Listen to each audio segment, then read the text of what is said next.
آقا تو جہاں محمد مصطفیٰ صلی اللہ علیہ وسلم کی ذات اقدس پر جن کے طفیل مالک الملک نے یہ کرم واضح فرمائے۔ اللہ سبحانہ وتعالیٰ کا قرآن حکیم میں ارشاد ہے، اعوذ باللہ من الشیطان الرجیم، بسم اللہ الرحمن الرحیم، هل جزاء الاحسان الا الاحسان، صدق اللہ مولانا العظیم۔ عزیزان اکرامی، یہ جو میں نے آج چھوٹی سی آیت پڑھی ہے، اس کا معنی یہ ہے کہ کیا احسان کے علاوہ احسان کا کوئی بدلہ ہو سکتا ہے؟ یہ سوال ہے۔ حل جزاء الاحسان الا الاحسان، احسان کا بدلہ احسان سے لیا جانا چاہیے۔ اس دنیا میں اللہ تعالیٰ نے ایسا ایک نظام میں سسٹم بنایا ہے کہ کوئی آدمی انفرادی طور پر زندگی نہیں گزار سکتا، اس کو کسی نہ کسی دوسرے انسان سے اس کا واسطہ تعلق پڑتا ہے۔ اکیلا ایک آدمی گھر بنانا چاہے تو وہ پانی کے لیے کنواں کھودے، پھر ریت لے کے آئے، سیمنٹ لے کے آئے، اس کا بنانا، اس کا چھت ڈالنا، اس کے کارپینٹر کا کام، جہاں بلڈر کا اس کا کام، الیکٹریشین کا کام، مختلف قسم کے ہر قسم کا کام اس گھر بنانے میں ہوتا ہے۔ ہر قسم کے فن کی ضرورت ہوتی ہے، تو اس کو کسی کے پاس جانا پڑتا ہے کہ آؤ بھائی میرا گھر بنا رہا ہوں، مستری کو بلا کے لاتا ہے، مزدور کو لاتا ہے، سریا کاٹنے والے کو، ہر قسم کا آدمی اس میں کام کرتا ہے، جب جا کے وہ مکان بنتا ہے۔ اس اللہ تعالیٰ نے ایسا یہ نظام بنایا ہے کہ میری مخلوقیں ایک دوسرے سے جڑی رہے۔ کم از کم اگر کسی کو جو کم تر بھی ہم سمجھتے ہیں تو وہ بھی بہت وہ بھی عظیم ہے اپنے مقام پر، اس کے میں بڑا معاشرے کو ضرورت ہے۔ اگر ایک ذمہ دار ہے جو نالیاں صاف کرتا ہے، گٹر لائن صاف کرتا ہے، اگر آپ کا گٹر بند ہو جائے تو اس کے سوا کھولنے والا ہی کوئی نہیں ہے، تو اس کو بھی بلائیں گے آپ آ کے بھائی یہ گٹر ہمارا بند ہو گیا، اس کو کھولو، اس کی بھی آپ کو ضرورت ہے۔ اگر آپ کے خط بڑھ گئے، نائی کی ضرورت ہے، خط بنوائیں گے، داڑھی بنائیں گے، بال بنوائیں گے، اس کی ضرورت ہے۔ کپڑے آپ نے پہننے، آپ کو ٹیلر کی ضرورت ہے، کوئی کھڑکی دروازہ بنانا ہے، کارپینٹر کی ضرورت ہے۔ تو اس طرح سے انسان ایک دوسرے کے ساتھ وابستہ ہے، اور جب اس کی ابتدا آپ دیکھیں تو اللہ سبحانہ وتعالیٰ نے وہ بھی جب انسان پیدا ہوتا ہے تو اس کے ماں اور باپ دونوں جب ملتے ہیں آپس میں تو تیسرا پیدا ہوتا ہے، یہاں سے انسان کی ابتدا ہوئی۔ تو اللہ سبحانہ وتعالیٰ نے فرمایا کہ وہ بالوالدین احسان ہے۔ سب سے بڑا احسان اللہ سبحانہ وتعالیٰ کا جس نے ہمیں اس زمین پر اتارا، بھیجا، اور ہماری تمام ضروریات زندگی اس زمین کے اندر اللہ تعالیٰ نے رکھی۔ ہاں، کوئی ایسی چیز نہیں ہے جو کہیں باہر سے ہو، سب چیز اللہ تعالیٰ فرماتے ہیں کہ زمین کے اندر میں نے پیدا کر دی۔ ہم جو کھیتی باڑی کرتے ہیں، اناج جو کھاتے ہیں تو وہ بھی زمین سے آتا ہے، پھل فروٹ کھاتے ہیں زمین سے آتا ہے، سبزی وغیرہ ترکاری ہو، دالیں ہو، کوئی چیز بھی ہو زمین سے، نمک بھی زمین سے، اور جو پیٹرول جیسے گاڑیاں چلتی ہیں، ہوائی جہاز اڑتے ہیں تو وہ بھی زمین سے آتا ہے نا؟ تو وہ یہ سب چیزیں جو بھی ہے اس زمین سے ہمیں حاصل ہوتی ہیں۔ لوہا ہو تو وہ بھی پہاڑوں کے نکال کے لاتے ہیں، اسٹیل مل میں اس کا پھر بناتے ہیں، اس کو پھر اس سے جو چیز بنانی ہو تو بناتے ہیں۔ تو جو چیز بھی سونا ہو، چاندی ہو، لوہا ہو، پیتل ہو، ایٹم بم ہم بناتے ہیں تو اس کا بھی مٹیریل زمین کے اندر سے ہی ہوتا ہے۔ ایٹم بم ہے، پوری دنیا کو تباہ کر سکتا ہے، لیکن پیدا کہاں ہوتا ہے؟ زمین کے اندر۔ تو یہ اللہ سبحانہ وتعالیٰ کا سب سے پہلا تو اللہ کا احسان، جس نے ہمیں لیے پانی پیدا کیا، ہمیں آکسیجن ہمارے لیے جو پیدا کی جس سے ہم زندہ رہتے ہیں، پھر ہمیں کھانے پینے کی ہر چیز اس نے عطا فرمائی۔ یہ جو میڈیسن ہم استعمال کرتے ہیں طرح طرح کی، تو وہ بھی تو زمین سے ہی آتی ہے۔ وہی جڑی بوٹیاں ہیں، ان کو پروسیس کر کے گولی بنا دیتے ہیں۔ پہلے ایسا نہیں تھا، پنساری کی دکان پر آپ جائیں ہربل تو جیسی کی تیسی، جیسی اس نے کہیں سے لے کے ویسی ہی وہ آگے اس کو سرو کر دیتا ہے، یا اس کو کسی میں رگڑ کے کوٹ کے اس میں تو آپ کو صفوف بنا کے دے دے گا۔ وہی صفوف ہے وہی چیز جو آپ کو یہ جو دوائیوں کی فیکٹریاں ہیں ان کے اندر بنتا ہے، ڈاکٹر آپ کو لکھ کے دیتے ہیں، انگریزی میں ان کے نام ہوتے ہیں، یہ لے لیں ہے، پر چیز وہی ہے۔ تو ہفتہ کے جو زندگی دینے بچانے والی دعائیں ہیں وہ بھی زمین سے ہی ملتی ہیں، جنگلوں سے جڑی بوٹیاں۔ تو سب سے بڑا احسان جو ہے وہ اللہ سبحانہ وتعالیٰ کا، اس کا احسان اس طرح سے چکتا ہے کہ اس کی یاد کریں، اس کا ذکر کریں۔ جب اللہ تعالیٰ کا آپ ذکر کریں گے، اس کی اطاعت کریں گے، آتی اللہ و آتی الرسول، اللہ کی اطاعت کرو، اللہ کے رسول کی اطاعت کرو، اللہ نے یہ حکم دیا ہے.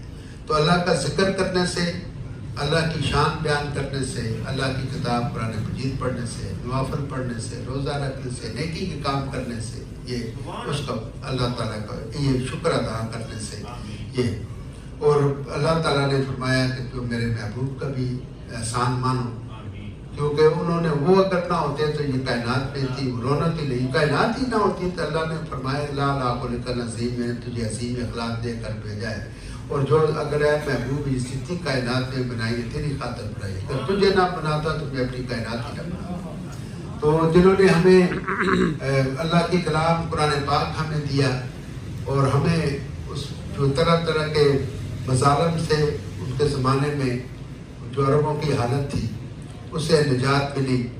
لوگ بچیوں کو زندہ درگور کر دیتے تھے، غلام انسانوں کی تجارت ہوتی تھی، خرید و فروخت ہوتی تھی، خواتین کی طرح تجارت ہوتی تھی. ان کو بھی یہ روس کے علاقے میں جو بھی ریاستیں آزاد ہوئی ہیں ان میں باقاعدہ منڈی لگتی تھی.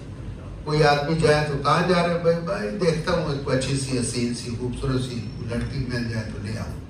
تو وہ کہتا تھا اچھا یار میرے لیے بھی ایک لے آنا جب تم جائے. جیسے ہم کوئی جا رہا ہو دکان پر تو ہم کہتے ہیں ہمارے لیے بھی یار ایک صابن کی چاکی لے آنا، یا سگریٹ کی ڈبیا لے آنا، ماچس لے آنا. تو اس وقت یہ تھا بہت سینکڑوں سال پہلے. تو وہ کہتے تھے کہ ہمارے لیے بھی کوئی اچھی سی دے کے، اچھی رنگت گوری سی، قد بھی ٹھیک ہو، جسم بھی تھوڑا بھرا بھرا ہو تو وہ لے آنا ہے. تو اس سے جو غلامی کی زنجیریں تھیں وہ حضور کے آنے سے وہ سب ٹوٹ گئی، اور وہ غلاموں کو بھی وہ درجہ اور مقام ملا جو کسی کو مل ہی نہیں سکتا. سیدنا بلال رضی اللہ تعالیٰ عنہ وہ حبشی تھے، رات کے کالے سیاہ تھے. تو تمام صحابہ کرام نے کہا کہ بلال سیدنا، بلال ہمارا سردار ہے. تو اس کو بھی اتنا مقام عطا فرمایا، اور پھر انسانیت کو اعلیٰ درجے پر فائز فرمایا کہ یہ نبی پاک کا احسان ہے تمام انسانیت پر. اس لیے ان کو محسن انسانیت کہتے ہیں. حضور کا نام اور ناموں کے ساتھ ساتھ محسن انسانیت بھی ہے، کہ انہوں نے انسانیت سکھائی، بیٹھنے کے، اٹھنے کے، چلنے کے، پھرنے کے، بات چیت کرنے کے، چھوٹے بڑے کا لحاظ کرنے کا، بیویوں کا حقوق، بچوں کے حقوق. حتیٰ کہ آپ کے ذہن میں اگر درخت لگا ہوا تو اس کا بھی آپ کے اوپر حق ہے. یہ ہمیں ہمارے آقا نے بتایا کہ جب تم پانی پیو تو آدھا پانی درخت میں ڈال دو، وہ تمہیں سایہ پرووائڈ کر رہا ہے، مہیا کر رہا ہے، پھل فروٹ مہیا کر رہا ہے. تو پانی بھی تو اس کی ضرورت ہے، پانی بھی تو آپ ڈالیں نا اس کے اوپر. یعنی اس کا بھی حق کا تحفظ کیا. اگر ایک کتا ہے تو وہ بھی اس کے بھی لیے حکم ہے کہ اس کو کھانا کھلاؤ. جو چوکیداری تو آپ کے گھر کی کرتا ہے تو اس کو روٹی پڑوس والے دیں گے، وہ بھی آپ کا فرض ہے کہ اس کو دو. حتیٰ کہ جانور جو جنگلوں میں ہیں یا ویسے بلی، ایک دفعہ ایک چھوٹی سی بات ہے آپ کو سناتا ہوں پھر دعا کرتے ہیں. کہ وہ ایک دفعہ حضور تشریف لائے تو صحابہ کرام ادھر ادھر بھاگ رہے تھے مسجد میں. تو انہوں نے پوچھا کہ یہ کیا بات ہے میرے صحابی بھاگ دو. انہوں نے لگائی، کہا کہ یہ بلی داخل ہو گئی ہے مسجد میں، اس کو نکال رہے. تو دوسرا صحابی قریب ہوا، اس نے کہا یا رسول اللہ اس نے تو بچے بھی دیے ہوئے ہیں ایسی مسجد میں. حضور نے آواز دی رک جاؤ میرے صحابیوں، اس کو خبردار چھوڑو. یہ بلی یہ ایک ماں ہے، اور یہ کسی ماں کو باہر نکالنا یہ ظلم ہے. یہ بلی اس مسجد میں رہے گی اور اس کے بچے بھی یہی رہیں گے. ایسا کہاں سے آپ کو ایسا احسان میں جو حیوانوں کے لیے بھی رحمت بن گیا ہے، نہ صرف انسانوں کے لیے. کائنات کی ذرے ذرے کے لیے آقا علیہ السلام کی ذات مبارکہ رحمت بن گیا. انہوں نے ان سے ساتھ بھی عدل کیا اور انصاف کیا. تو عزیزان گرامی، حضور علیہ السلام کا یہ اعلیٰ اخلاق تھا جس کی وجہ سے اسلام پھیلا. اس کے بعد اللہ رسول کے بعد اگر کوئی ہے اس قابل احسان کا تو آپ کے والدین ہیں. اگر وہ نہ ہوتے والدین ہم کہاں سے ہوتے ہیں؟ وہ ہماری پہچان ہے، ہمارا بھارت ہمارا پاسپورٹ ہے. جب بھی کوئی جاتے ہیں تو پوچھتے ہیں یہ کون ہے؟ کہا کہ یہ میر افضل ہے. میر افضل وہ جی عبد الستار کا بیٹا. تو وہ والد ہی تو آپ کی پہچان ہے. اگر والد نہ ہو تو پھر ہم کس کا ریفرنس دیں گے کہ ہم کس کے بیٹے ہیں؟ والدین جو ہمیں کھلاتے ہیں، پلاتے ہیں، نہلاتے دھلاتے ہیں، ہمارے علاج معالجہ کراتے ہیں، ہم کو پڑھاتے ہیں، لکھاتے ہیں، خود وہ بھوکے رہتے ہیں، بچوں کو کھلاتے ہیں، خود نہیں پہنتے بچوں کو پہناتے. اپنی دوائی بعض والدین نہیں لیتے, کہتے ہیں بچے کی فیس چلی جائے, میری خیال ہے میں جوائن لے لوں گا, وہ چیز اسپروٹ پیناڈول کھا لوں گا, کوئی مسئلہ نہیں. تو بہت بڑا احسان والدین کا ہے, اس کا در جگہ جگہ ذکر آیا ہے, انہیں اف تک نہ کہو. اور اگر تمہارے والدین بوڑھے ہو جائیں تو ان کے لیے دعا کیا کرو, رب یرحمہما کما ربیانی صغیرا, اللہ تو ان پر رحم فرما, جیسا میں چھوٹا تھا تو یہ مجھ پر مہربانی اور رحم کرتے, تو ان پر رحم فرما. تو سب سے بڑا جو ہے اس کے بعد انسان کے اوپر والدین کا احسان. اس طرح سے چلتا رہتا ہے سلسلہ, یہ احسان کا سلسلہ, کیونکہ انسان تو بذات خود کچھ نہیں ہے. کہ بچہ چھوٹا سا ہی جیسے آپ کے پیچھے بیٹھے ہوئے شبیر صاحب کا بچہ ہے, تو جب اس عمر کا بچہ ہوتا ہے تو اس کو مسجد میں بھیجتے ہیں, وہاں اس کو مولوی صاحب وہاں پر عبدالغفار صاحب پڑھاتے ہیں, یہ الف ہے, یہ بے ہے, یہ جیم ہے, یہ سین ہے. تو الف بے سے جو شروع کرتا ہے تو کریڈٹ تو اس کا بہت بڑا احسان ہے اس استاد کا جس نے اس بچے کو علم سکھایا. اب علم حاصل کر کے وہ بھی مفتی وقت مفتی اعظم بن گیا, مفتی بن گیا, لیکچرار بن گیا, پروفیسر بن گیا, جج بن گیا, وکیل بن گیا, ڈاکٹر بن گیا. تو اس کو ایسے ہی تو نہیں بن گیا ڈاکٹر, کسی نے اس کو پڑھایا ہے, لکھایا ہے, تو پھر وہ بنا ہے. تو وہ جو اساتذہ ہیں آپ کے جنہوں نے آپ کو فزکس پڑھائی, کیمسٹری پڑھائی, میتھ پڑھایا, تاریخ پڑھائی, ہسٹری پڑھائی, سوشیالوجی پڑھائی, وہ تو آپ کو بہت سنے ہو. انہوں نے جس شخص نے آپ کو پنجاب سے بلایا, کراچی بلایا, اپنے پاس رکھا, کھلایا پلایا, پاکٹ منی دی, آپ کے کام کے لیے کوشش کی, آپ کو نوکر کرایا, وہ بھی تو آپ کا محسن ہے. اگر وہ نہ ہوتا تو آپ کو کراچی میں کون پہچانتا تھا؟ آپ کو ہمارا گردی میں ارسٹ کر لیتے, بھائی کون ہو تم, کام ڈھونڈ رہے. تو اگر کوئی آپ کا کوئی ریفرنس ہے, اگر سعودیہ میں جاتے ہیں, دبئی میں, دنیا کے کسی کونے میں کوئی نہ کوئی تو ہوتا ہے آگے آپ کا, تو جو آپ کو بلاتا ہے, آپ کو رکھتا ہے, سنبھالتا ہے, کھلاتا پلاتا ہے, آپ کے لیے کام کی کوشش کرتا ہے, آپ اپنے پاؤں پر کھڑے ہو جاتے ہیں, وہ بھی آپ کا موسم. یہ جو سیاسی لیڈر سب سے بڑے قائد اعظم محمد علی جناح, جنہوں نے ہمیں ایک ہی ریاست آزاد مسلم اسٹیٹ بنا دی تھی, ان کا بھی ہم پر احسان ہے.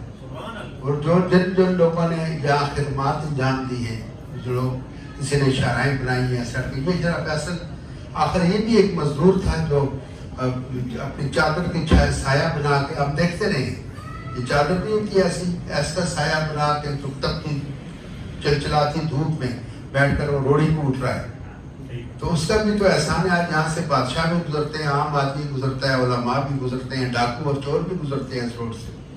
بلایا تو تھا نا کسی نے. وہ لوگ جو بجلی کمپنی میں کام کرتے ہیں, رات بھر گلیوں میں گاڑیاں لے کے آتی ہیں, آپ کے گھروں کو روشن کرتے ہیں, تو بھی احسان. تو اس لیے عزیزان گرامی, اپنے والدین کا اللہ کا شکر ادا کریں, نبی پاک پر صلاۃ والسلام بھیجا کریں, یہ بدلہ ہے اس بات کا. اور اپنے والدین کا بہت ادب, بہت احترام, اور ان کی ہر ضرورت کا خیال رکھنا, کیونکہ اب آپ جوان ہو چکے ہیں, وہ بوڑھے ہو چکے ہیں, وہ چلنے پھرنے کے قابل نہیں, کسی کو گردے کی تکلیف ہے, کسی کو ہارٹ کا پرابلم ہے, کسی کا سینہ جکڑا ہوا ہے, تو وہ تو بیچارے جب تھے تو کرتے تھے, پتہ نہیں کہاں اولاد کی خاطر وہ کرتے ہیں. تب وہ بوڑھے ہو چکے ہیں گھر میں, تو جوان اولاد کا فرض ہے کہ ان کی خدمت کرنا. اللہ سبحانہ وتعالیٰ آپ کا اس محفل پاک میں آنا قبول فرمائے, جو یہاں پر بیٹھ کر آپ نے اللہ کا ذکر کیا ہے, درود السلام کا نذرانہ پیش کیا ہے.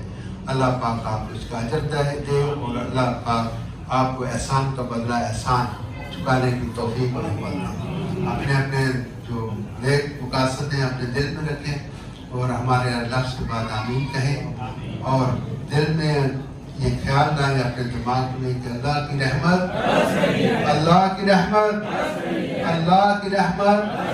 میرے دوستو, اپنے دامن پھیلا لو, اللہ کی رحمت کو اپنے دامن میں سمیٹ لو. آمین.